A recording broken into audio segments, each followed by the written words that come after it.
오늘 레위기 7장 11절에서 21절까지의 말씀을 가지고 자원하는 신앙이라는 제목으로 여러분과 함께 은혜를 나눌까 합니다. 우리가 아이들을 키우면 그 소소한 행복들이 참 많습니다. 아이들이 자라가면서 뭔가 먹을 것이 있는데 그전에는 자기만 먹다가 이제 한입 아빠의 입에다 이렇게 넣어줄게. 아빠 하고 넣어줄게. 그래서 엄마가 시켰나 보면 시킨 거 없는데 그냥 아빠한테 넣어주는 그 귀여운 손 보면 아빠들의 입이 그냥 귀에 걸리죠. 그냥 좋아 죽습니다.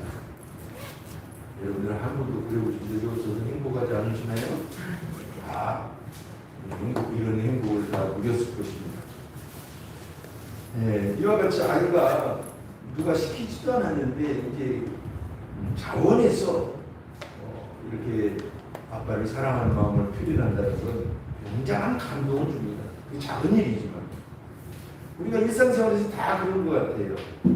누가 시키지 않았지만 자원해서 선물을 하거나 또는 일부러 먼 거리를 찾아가서 누군가를 만나거나 그러면 더 감동이 있는 거예요. 오라고 하고 지나다가 그러면 조금 감동이 줄어들지만 자원해서 그런 사랑을 보여줄 때 사람들이 감동을 합니다. 그래서 우리는 마지못해서 또는 찌추양식으로 이렇게 하는 삶은 우리는 참 그래도 해야 될 때는 해야 되지만 큰 행복을 누리지 못한 것 같아요. 그래서 자원하는 삶은 하나님도 기뻐하십니다. 이걸 우리는 좀 기억해야 됩니다. 고린도후서 9장 10절을 보면 각각 그 마음에 정한 대로 할 것이요 인생감으로나 억지로 하지 말지니 하나님은 즐겨내는 자를 사랑하시느니라. 하나님은 자원하는 신앙을 기뻐하시고 행복해 하신다는 것입니다. 그래서 우리는 오늘 본문은 특별히 이제 자원하는 예물에 대해서 말씀하고 있거든요. 화목제물 자원하는 예물 중에서 이런 오늘 본문을 말씀하고 있습니다. 이 예물은 누가 시켜서 드리는 예물이 아닙니다. 무슨 죄 때문에 드려지는 예물도 아니에요. 그냥 마음에 경건한 마음으로 임의로 하나님께 감사하는 마음으로 드려지는 예물이 바로 이 자원하는 예물. 우리말로는 이제 낙헌제라고도 번역이 되어 있어요. 낙헌제. 똑같은 말입니다. 똑같은 단어에서 자원하는 예물 또는 낙헌제 이렇게 번역을 했습니다. 이제 그 앞부분은 이제 속건제에 관한 규례를 설명을 했거든요. 그런데 지금은 낙헌제 규례를 설명하는 부분입니다. 그래서 성경은 이 창조의 목적이라는 게 이 자원하는 신앙의 목표라는 것을 우리는 기억해야 됩니다. 하나님은 원래 자원하는 믿음을 우리가 갖길 원하셨어요. 하나님께서 만드셨으니까 로봇처럼 하나님 마음대로 움직이기를 원하시는 그런 인간이 아닙니다. 하나님은 예수 안에 머물면 얼마든지 스스로 자원해서 인생을 살아가도록 그렇게 창조하셨습니다. 근데 우리는 나도 모르게 우리의 삶을 노예로 살아가는 그런 경우가 있어요. 예를 들면 남의 눈치를 보거나 남의 조종을 받거나 통제를 받거나 내 환경에 끌려다니거나 그런 건 일종의 자원하는 삶이 아니라 타인의 노예로 살아가는 것입니다. 우리가 뭐 누구에게 붙잡혀가지고 노예 생활을 해야만 노예가 아니라 우리는 신앙적으로 또 자유인으로 살펴볼 때 다른 사람에 의해서 끌려다니는 삶은 노예입니다.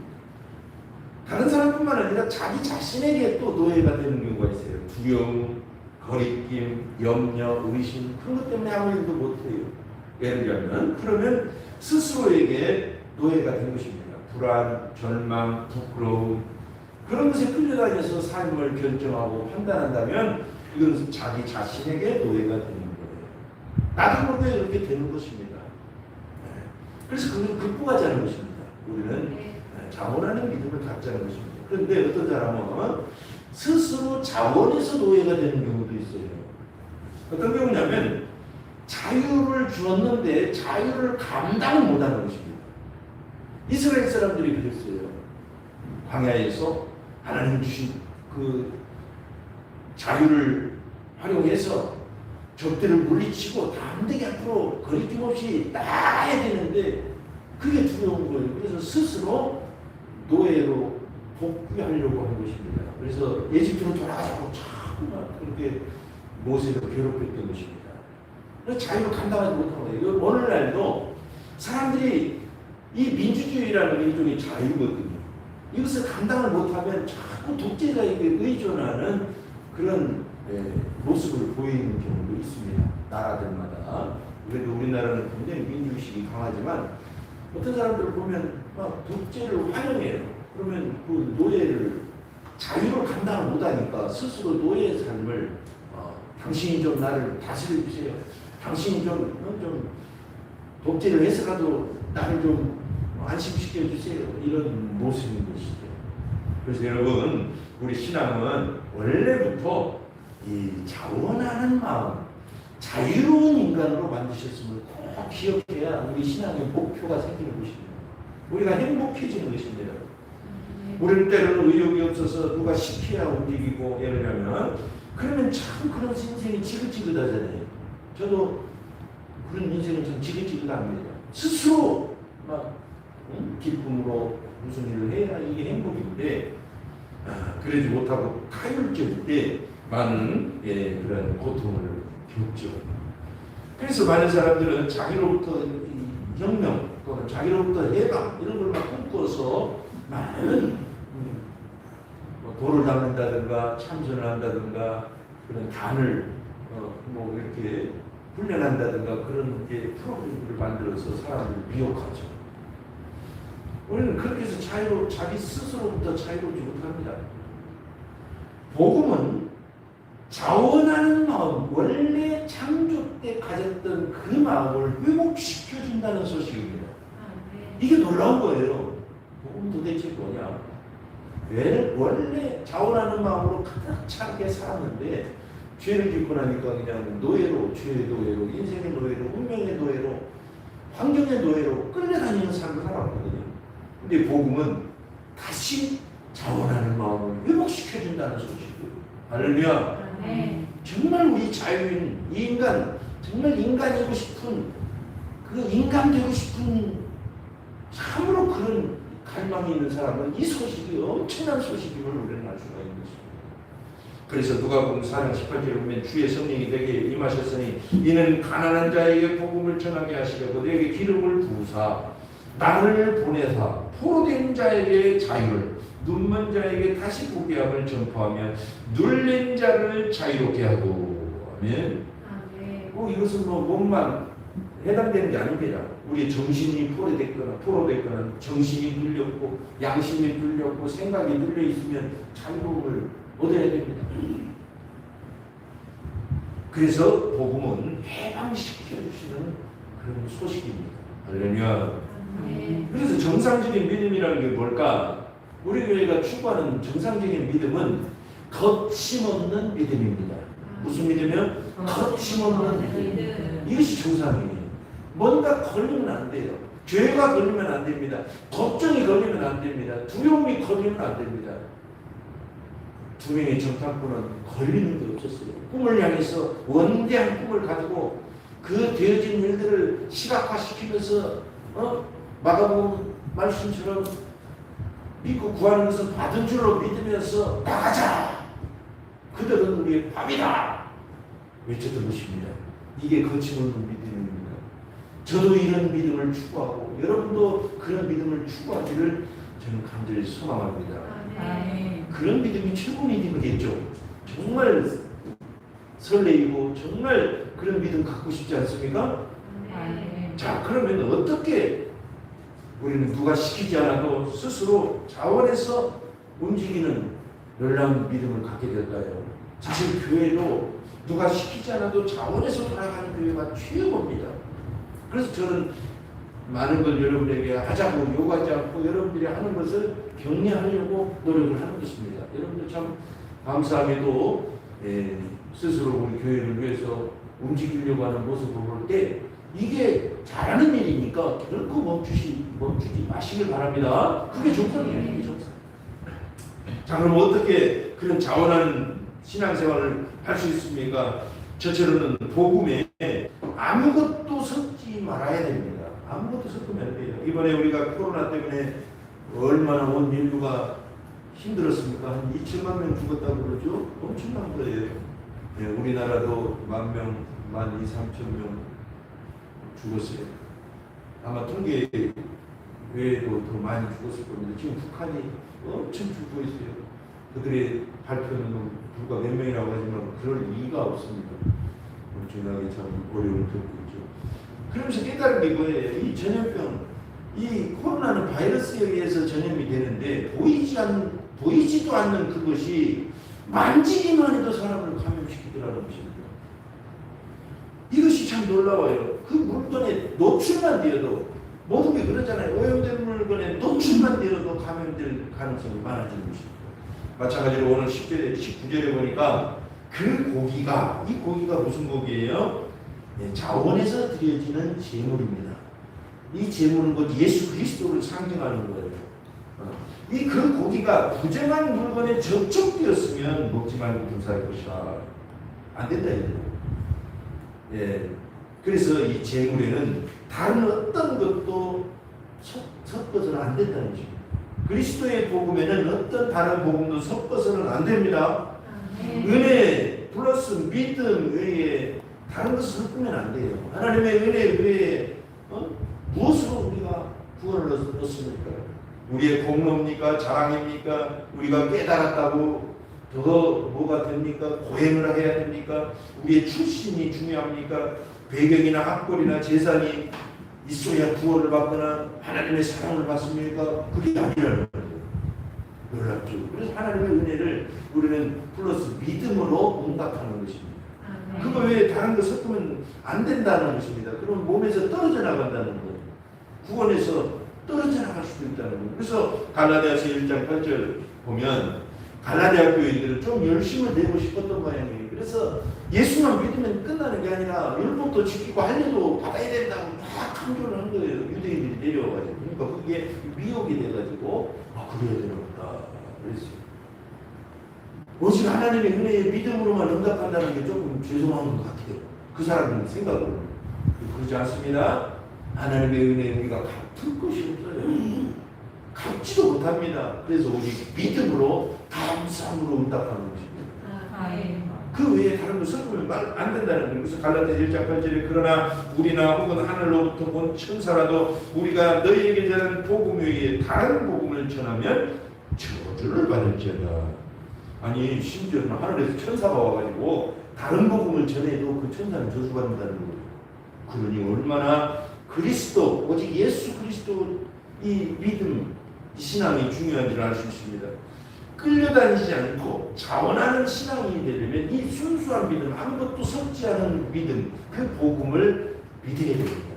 그래서 종교개혁은 왜 일어났습니까? 어떤 모토와 어떤 표를 가지고 개혁에 성공을 하고 지금까지 그 정신을 이어오고 있습니까? 5가지 솔라, 라틴어로 5가지 솔라 정신에 의해서 이어져 내려왔어요. 그것을 부패한 교회들을 뒤엎고 새로운 교회 개신교가 태어난 것입니다. 원래 성경적으로 돌아가자는 그 움직임에 성공한 것입니다. 첫째는 오직 성경, 솔라 스크립투라, 솔라 크리스투스, 그리스도, 오직 그리스도, 오직 은혜, 오직 믿음, 오직 하나님의 영광. 이 5가지가 다른 걸 섞을 수 없는 순수한 복음인 것입니다. 아멘. 아멘. 이것이 우리를 자원하는 마음, 자유인으로 이끌어가는 그런 복음입니다. 요한복음 8장 32절 진리가 하신 진리가 너희를 자유롭게 하리라. 여러분 우리가 자원하는 믿음을 갖고 싶지 않습니까? 그러면 우리는 이 복음에 다른 것이 어떤 것도 묻지 않도록 다른 어떤 것도 접촉되지 않도록 섞어지지 않도록 이 순수한 믿음을 지킵시다. 근데 이 믿음을 지켰다고 되는 게 아니에요. 항상 조심해야 될 게 있습니다. 두 번째로 본 거냐면 그리스도 안에 항상 머물러야 됩니다. 머물러야 돼. 이게 중요해요. 순수함을 지키고 싶어도 예수 안에 머물지 않으면 오염이 되기가 쉬워요. 예전에 저는 성령 훈련을 받기 위해서 여러 학교를 뭐 학교라고 해서 매년 하는 게 아니고 2년짜리도 있고 몇 개월짜리도 있고 그런 며칠짜리도 있고 그러는데 그걸 자주 가봤어요. 근데 놀랍게도 그 성령 훈련 학교에서는 그 안에서 놀라운 은혜들이 은사들이 능력들이 나타나요. 막 저도 예언하거나 또는 기도할 때 이렇게 치유되거나 그런 경험을 여러 차례 했습니다. 놀라운 거예요. 그러니까 그 분위기, 성령이 충만한 분위기 안에서는 그런 일이 빈번하게 일어날 수 있다는 것입니다. 근데 그 분위기를 벗어나면 이게 조금 약화되죠. 그래서 항상 그 분위기를 유지하고 그러기 위해서 훈련하고 그러는 것입니다. 우리 신앙도 마찬가지입니다. 예수 안에 머물러 있으면 예배하면서 은혜 가운데 머물러 있으면 여러분 마음이 즐겁고 할 수 있다는 믿음이 생깁니다. 근데 어느덧 사회에 나가서 이렇게 세상적인 것을 보거나 믿음이 약화되면 또 낙심하기도 되고 그렇게 믿음이 연약해지는 걸 경험하잖아요. 그러니까 예수 안에 머무는 것이 참 중요한 거예요. 항상 기뻐하고 쉬지 말고 기도하고 범사에 감사하고 길을 건널 때나 일을 할 때나 예수 안에 머문다는 것을 꼭 기억하시고 믿으시기 바랍니다. 아멘. 그것이 우리의 신앙을 유지하는 겁니다. 교회 안에 계속 머물러는 뜻이 아니라 예수 안에 머물러는 뜻이에요.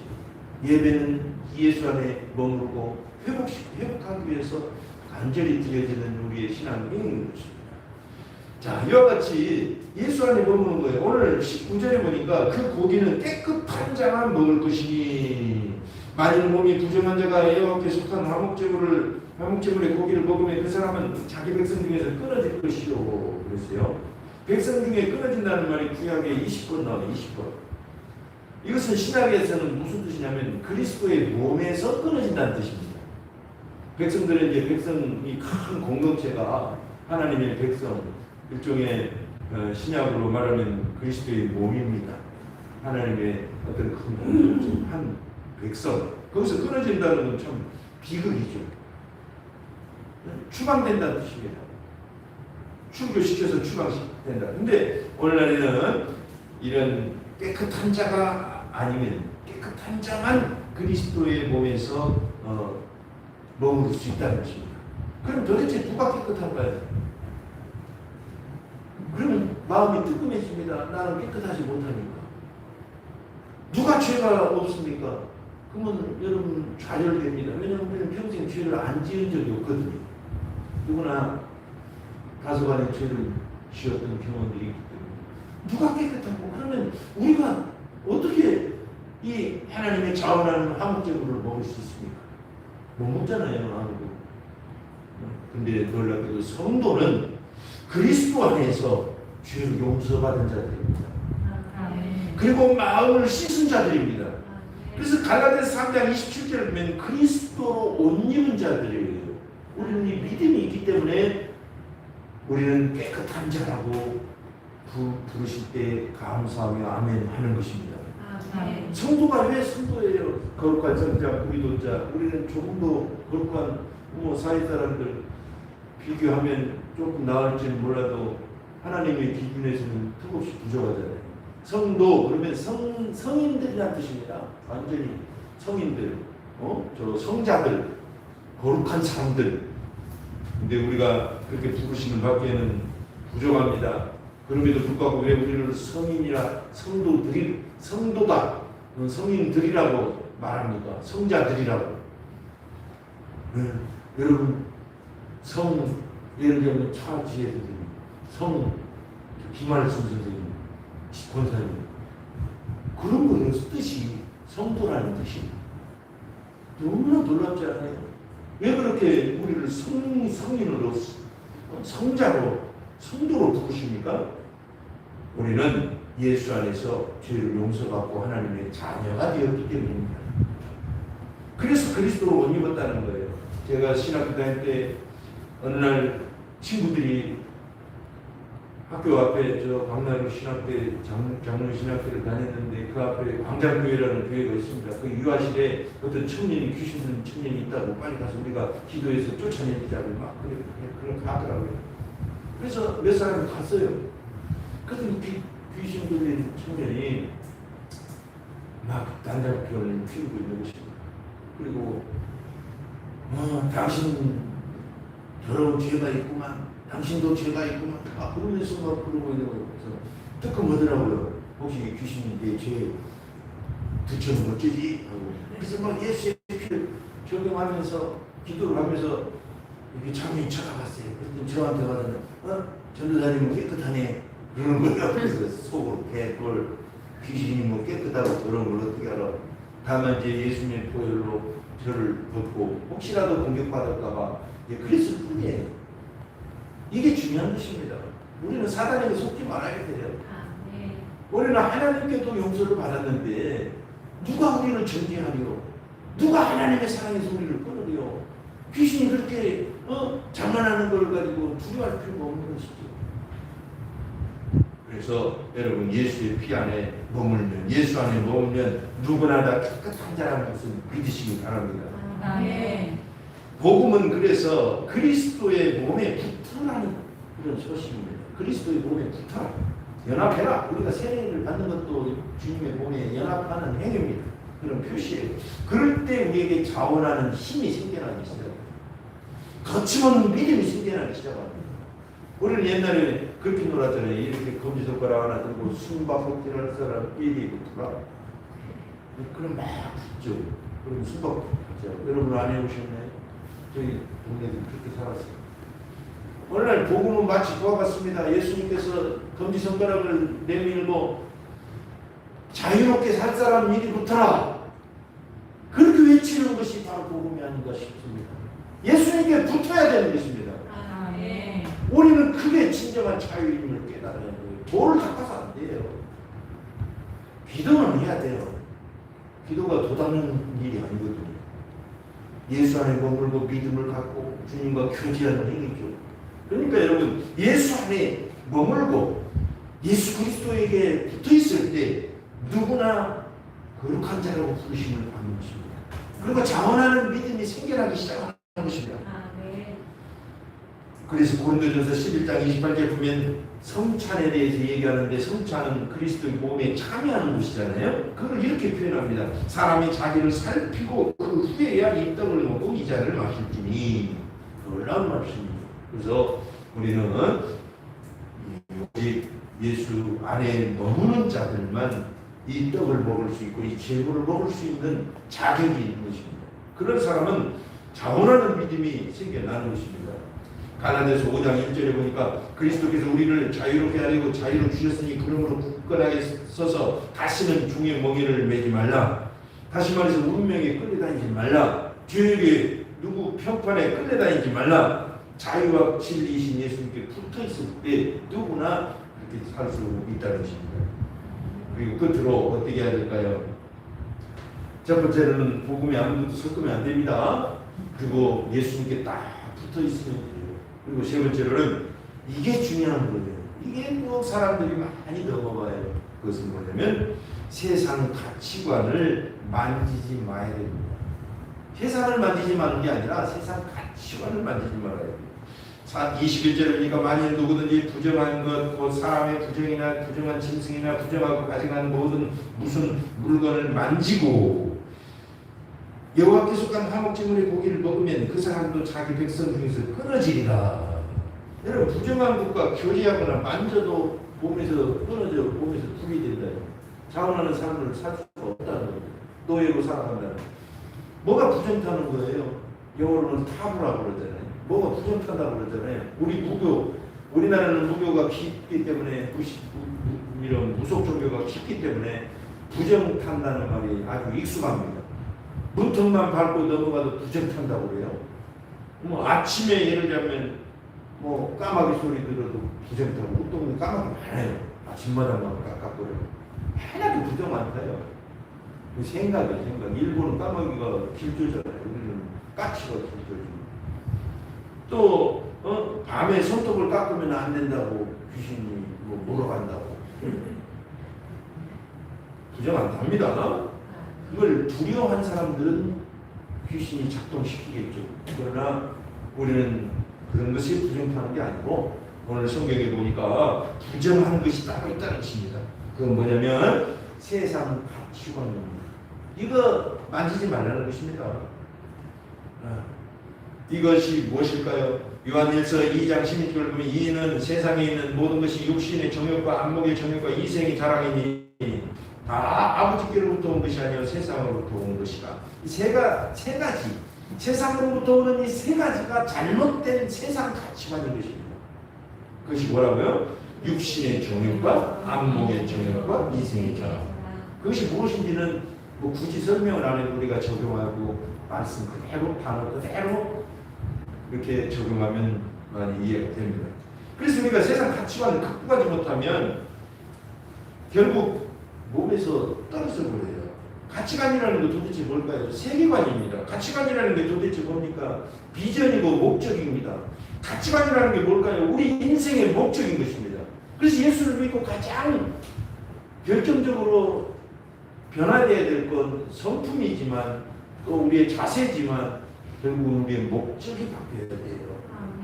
우리 성품과 태도와 자세도 바뀌어야 됩니다. 예수 믿는 거 그런 거 바꾸는 거예요. 근데 중요한 건 인생의 목적이 바뀌어야 되는 것입니다. 그것을 그림 그린다라고 표현하는 거예요. 큰 하나님의 그림 안에 퍼즐 맞추기처럼 나의 그림을 그 그림에 맞춰서 그려가는 거. 그게 가장 행복한 인생을 살 수 있는 비결입니다. 우리가 예수 안에 머물면 그 그림을 발견할 수 있어요. 나의 퍼즐 자리를 우리는 알아낼 수 있습니다. 그곳에서 기쁨으로 우리의 인생을 그려나가는 것입니다. 그래서 가치관은 세 가지로 주로 구성이 되어 있습니다. 보는 관점, 행동 방식, 삶의 목적. 그것입니다. 이거에 대해서는 가끔 말씀을 드리고 있습니다. 이런 말 의미하잖아요. 남들도 다 그래요. 그게 세상 가치관인 것입니다. 그러나 우리는 남들이 그래요. 예수 안에서는 우리는 남들이 다 한다고 하는 게 아니라 하나님이 기뻐하시기 때문에 하는 것입니다. 그것이 무엇이겠지가 그죠? 남들이 예를 들면 돈을 많이 번다. 남들이 벌기 때문에 벌는 그건 세상 가치관이에요. 그러나 하나님이 기뻐하시기 때문에 내가 기뻐하신 일을 위하여 우리 가족과 생명을 위하여 돈을 많이 벌겠소. 그러면 그건 좋은 가치관이에요. 항상 그렇게 생각해야 됩니다. 그러니까 돈이라는 것도 예를 들면 뭐 황금 보기를 돌멩이같이 하라. 우리 선생님들은 그렇게 가르쳤어요. 돌멩이처럼 보인가요? 금은 금이고 은은 은이고 돌은 돌이지. 안 그래? 그러니까 이거 잘 생각해야 돼요. 우리는 돈을 사랑함이 일만하게 뿌리가 되나니 이것을 탐내는 자들은 미혹을 받아 믿음에서 떠나 많은 근심으로서 자기를 찔렀다. 기본되는 6장 10절로 오해하는 경우가 있어요. 이것을 돈을 멀리하라는 걸로 오해하는 분이 있어요. 그러면 안 됩니다. 돈을 멀리하라는 게 아니라 돈을 사랑하는 것을 멀리하라는 거예요. 여러분 사람이 돈을 멀리했는데도 불구하고 계속 돈 생각이 나. 돈 있으면 좋겠어. 그러면 돈을 그 사람 멀리한 게 아닙니다. 돈을 욕심을 버린 게 아니에요. 여러분 돈을 산더미처럼 쌓아놔도 그 돈 때문에 내가 흔들리고 내 믿음이 흔들리고 그러면 안 되잖아요. 그 돈이 있어도 산더미처럼 있어도 내 믿음이 흔들리지 않고 내 인생의 목적이 흔들리지 않고 그러면 돈이 아무 영향을 나에게 나쁜 영향을 못 끼치는 것입니다. 그런 삶을 살아라는 거지 돈 자체를 몰려하는 거 아니에요. 이해가 되시죠? 그러니까 여러분들 이 인생의 꿈을 꿀 때 하나님은 이 세상에서 예수 안에서 우리의 몸에 뭐를 허용하셨다는 걸 기억하십시오. 다만 항상 예수님 거다. 이것은 다 예수님 안에서 이렇게 되어지는 거다라는 믿음을 갖고 있으라는 것입니다. 그것이 바로 선악과예요. 선악과는 하나님의 주권을 인정하는 행동이잖아요. 그거 안 먹고 만지지 말고 보지 않고 살면 에덴 동산에 있는 모든 게 다 아담 할아버지 거에 썼잖아요. 그죠? 마찬가지입니다. 오늘 이 모든 세상 내 앞에 펼쳐진 수많은 세월들은 다 내 거예요. 예수만에 머문다면 하나님 안에 머문다면 그래서 우리가 하나님의 주권을 인정하는 것입니다. 그래서 누가복음 12장 15절에 그들에게 이르시되 삼가 모든 탐심을 물리치라 사람의 생명이 그의 그 소유에 넉넉한 데 있지 아니하니라 하시고 탐심을 물리치라는 것입니다. 돈을 물리치라 그러면 바보라. 탐심을 물리치라 그래요. 때로는 그것이 돈이면 정말 돈을 벌여야 될 때도 있지만 그게 아니라 탐심을 물리치라는 것임을 기억해야 됩니다. 아시겠죠? 그리고 성도는 말씀을 먹어야 결국은 만족하고 행복하게 되죠. 인생은 에덴 동산에 하나님은 말씀을 버렸기 때문에 쫓겨나왔잖아요. 인생이 이 모양 이 꼴로 쪼그라들었잖아요. 인류가. 그래서 다시 회복되려면 하나님의 말씀을 먹어야 돼요. 왜냐하면 하나님의 말씀을 먹도록 창조되어 있기 때문에 그렇게 설계되기 때문에 송충이는 소나무 잎을 먹어야 됩니다. 성도는 하나님의 말씀을 먹어야 됩니다. 그래서 마태복음 4장 4절에 예수께서 대답하여 이르시되 기록되었을 때 사람이 떡으로만 살 것이 아니요 하나님의 입으로부터 나오는 모든 말씀으로 살 것이니라. 신명기 8장 3절을 인용하여서 예수님이 사단의 위협을 물리치셨습니다. 그래서 우리는 이 말씀을 많이 먹어야 됩니다. 먹어도 많이 먹어야 체질이 돼요. 그러니까 여러분들이 우리 교회는 매일 묵상하라고 계속 독려하고 여러분들 격려하는 이유는 매일 먹어야 하기 때문입니다. 매일 먹기를 목표로 하시길 바랍니다. 그래야 일주일에 한 5번 먹을 수 있죠. 그죠? 한두 번 유기하게 빠지는 경우도 있거든요. 그러니까 매일 먹기를 작정해야 그렇게 돼요. 한 3일 먹기를 작정하면 하루도 못할 수가 있어요. 그러니까 매일 묵상하기를 작정해야 됩니다. 어제 못했다고 오늘 막 밀려서 하면 안 돼요. 못해요. 지쳐가지고. 오늘 어제 못했으면 딱 그걸 끝내고 오늘 새롭게 하면 됩니다. 아시겠죠? 일기 밀려놓고 쓰려면 어때요? 못 쓰잖아요. 그런 것처럼 그날 양식 못 먹었다고 막 어저께쯤 먹고 그저께쯤 먹고 배탈납니다. 못해요. 그냥 그건 잊어버리고 오늘 또 새롭게 먹고 할렐루야. 많이 먹어야 돼요. 여왕벌은 어떻게 여왕벌이 됩니까? 똑같은 일벌 아닌데 똑같아요. DNA가. 그런데 왜 여왕벌이 돼요? 그들은 로얄 젤리를 먹기 때문에 그렇죠. 먹는 게 달라요. 우리도 하나님의 말씀을 먹으면 우리에게 있는 본성이 하나님의 자녀로 자라게 되는 것입니다. 자원하는 믿음이 생겨나고 누가 나를 끌고 다니지 못하고 내 인생을 끌고 다니지 못하는 인생이 되어가는 것입니다. 고린도후서 3장 17절 주는 영이시니 주의 영이 계신 곳에는 자유함이 있느니라. 그래서 우리는 하늘의 가치관을 먹으면서 사는 것입니다. 말씀을 마칠까 합니다. 우리가 원래 자원하는 사람으로 만들어졌는데 우리의 죄 때문에 욕망 때문에 상처 때문에 자원하는 마음을 잃어버린 것입니다. 그 아주 비근한 예로 다윗 왕을 예를 들 수 있어요. 그는 아주 훌륭한 왕이었는데 어느 날 바세바를 범하고 그 남편을 죽여버렸습니다. 아주 이런 나쁜 왕이 어디 있어요, 그죠? 근데 다윗이 그 죄를 짓고 나서 스스로 이 어둠 속에 살아가기 시작했습니다. 완전히 정체성을 잃고 영혼이 자유함을 잃어버려서 괴롭고 힘든 한 2년간의 세월이라고 볼 수 있어요. 성경은 정확히 기록되지 않았지만 계산으로만 1년 반 이상 괴로워했습니다. 기쁨을 잃어버렸습니다. 생기를 잃어버렸습니다. 신앙생활이 억지로 되는 것 같았고 예전에 비하면 지옥 같았어요. 다시 그런 삶을 살았어요. 그래서 부르짖고 기도하기를 시편 51편 12절이 바로 바세바와 범죄한 이후로 지은 시인데 주의 구원의 즐거움을 내게 회복시키시고 자원하는 심령을 주사 나를 붙드소서. 그렇게 부르짖었던 것입니다. 이와 같이 우리는 우리의 자원할 마음을 손상시키는 어떤 그런 죄악으로부터 우리를 보호하고 저처는 복음에 아무것도 섞지 말고 예수 안에 머물고 그리고 세상 가치관을 멀리하면서 하늘의 가치관으로 우리가 항상 무장할 때 우리는 자원하는 삶을 살아갈 것입니다. 거침없는 믿음 생활을 할 것입니다. 세상이 어떻게 돌아가든 환경이 어떻게 변하든 그 인간이 뭐라고 하든 우리 인생은 거침없이 주님을 향해 자원하는 믿음과 사랑을 보여드릴 것입니다. 아멘. 이 시간 합심해서 한번 기도하겠습니다. 우리의 신앙의 목표 아니 처음 창조의 그 원리도 우리가 자원하는 삶이었습니다. 로봇가 아니라 자원하는 삶. 누가 내 인생을 끌고 다니고 스스로 노예 생활로 이리 끌리고 저리 끌리고 그게 힘들고 괴롭다면 이제 예수 안에서 자유함을 누립시다. 복음에 아무것도 섞지 맙시다. 그리고 그리스도 안에 항상 머뭅시다. 믿음으로 머무는 거죠. 예배로 머무는 거죠. 그리고 세상 가치관을 가지고 하늘의 가치관을 그러려면 하나님의 말씀을 매일 먹는 것입니다. 이 시간 합심해서 결심하면서 믿음으로 기도합시다. 하나님